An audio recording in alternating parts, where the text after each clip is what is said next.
Powerhouse, presented by Alliant Energy.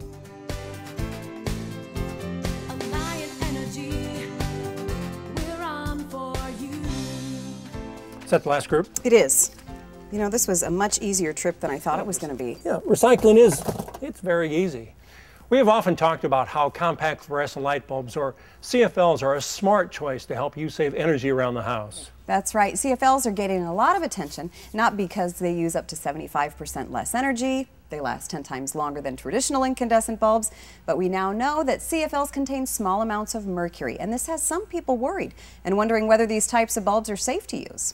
We're going to take some time today to tell you more about using CFLs safely. CFLs do contain a small amount of mercury inside the sealed glass portion of the bulb, and this is needed to make them work efficiently. The actual amount of mercury is equivalent to the tip of a ballpoint pen. In fact, it would take about 100 CFLs to equal the amount of mercury in an old thermometer. But it's important to note that CFLs are safe to use. No mercury is released when the bulbs are on, and the bulbs pose no danger when used properly. So what exactly is mercury? Mercury is an element. The metallic mercury is a shiny, silver-white, odorless liquid. If heated or allowed to evaporate, it is a colorless, odorless gas. When the liquid form that we're all familiar with is spilled, it forms droplets that emit vapors into the air. However, when these vapors land in bodies of water, like a lake or a stream, they can transform into a highly toxic form that builds up in fish, which can be harmful to us if eaten. Since CFLs contain mercury, you can't just throw them out in your garbage can when they burn out. It takes a little more effort to get rid of them. Since your trash is usually sent to a landfill or incinerated, it's likely that these bulbs will break, which would release the mercury into the environment. The mercury can then contaminate the ground.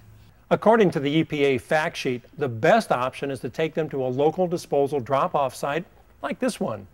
The EPA is working with CFL manufacturers and major U.S. retailers to expand recycling and disposal options.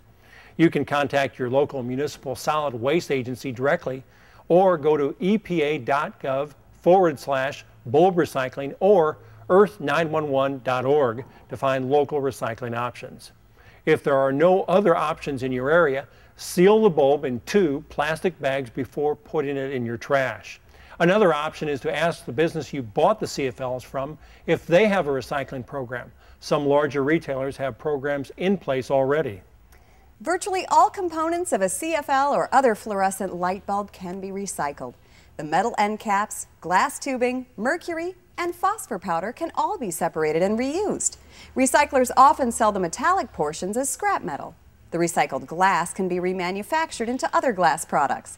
The mercury can be recycled into new fluorescent light bulbs and other mercury-containing devices.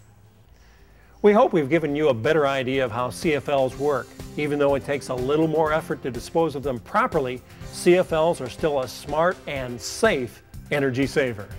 Here is another viewer mail question. This one is from Dennis in Dubuque.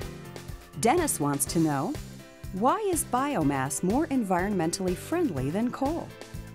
There are numerous environmental benefits of biomass, including better air quality and the preserving of soil, water quality, and wildlife habitat. In addition to releasing less mercury, nitrogen oxide, and sulfur dioxide when burned, biomass materials absorb carbon dioxide while growing.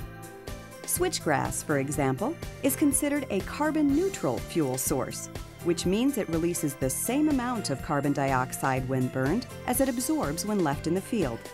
Removing low-quality wood from forests helps healthy vegetation thrive. Cover crops, such as grasses, also help prevent soil erosion due to wind and water. And did you know that Alliant Energy plans to burn enough biomass to power about 60,000 homes each year, which could remove 75,000 tons of carbon dioxide emissions from the air and environmentally equal the removal of about 9,000 SUVs from the road?